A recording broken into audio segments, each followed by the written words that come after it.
పవన్ గారు అసలు ఈ సర్వీస్ స్టార్ట్ చేయాలని ఎట్లా థాట్ వచ్చింది మీకు? దానికంటే ముందు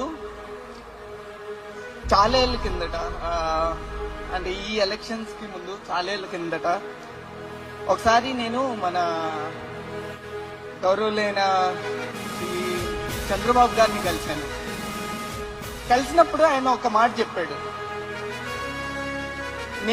తను ఎప్పుడు ఆలోచించేది ఎప్పుడు తెలుగు వాళ్ళని ప్రపంచం మ్యాప్ మీద ఎలా పెట్టాలి అని.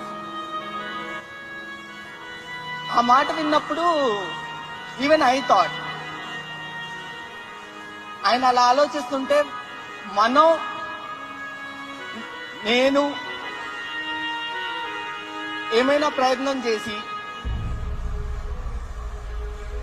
తెలుగు వారి పేరు మొత్తం భారతదేశం మొత్తం